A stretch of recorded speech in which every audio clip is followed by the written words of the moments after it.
ഒരു പാക്കറ്റ് അമൃതം പൊടി ഏകദേശം 1/2 കിലോ വരും. അത് നന്നായി അരിച്ചൊരു ബൗളിൽ എടുത്ത് വെച്ച ശേഷം ഒരു മുട്ട, 50 ഗ്രാം ബട്ടർ, 2 ടേബിൾ സ്പൂൺ നെയ്യ്, 1/2 teaspoon baking powder, 1/2 teaspoon vanilla essence, ആവശ്യത്തിനുള്ള മധുരവും ചേർത്ത് നന്നായിട്ടൊന്ന് ബ്ലെൻഡ് ചെയ്തെടുക്കുക. ബ്ലെൻഡ് ചെയ്ത ശേഷം കിട്ടിയ ബാറ്റർ പൊടിയിലോട്ട് ഒഴിച്ചു കൊടുത്ത് നന്നായി മിക്സ് ചെയ്ത് ഒരു ചപ്പാത്തി മാവിൻ്റെ പരുവത്തിലാക്കിയെടുക്കുക.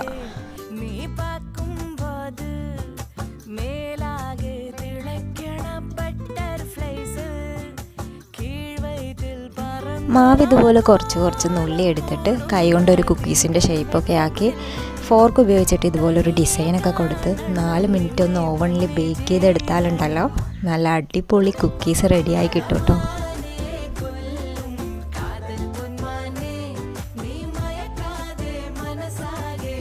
കുഞ്ഞു കുട്ടികളുള്ള വീടുകളിൽ അംഗനവാടിയിൽ നിന്ന് കിട്ടുന്ന ഈ അമൃതം പൊടി എന്ത് ചെയ്യണമെന്നറിയാതെ കുന്നുകൂട്ടി വെച്ചിരിക്കുന്ന അമ്മമാർ ഈ ഒരു കുക്കീസ് ട്രൈ ചെയ്ത് നോക്കണം കേട്ടോ.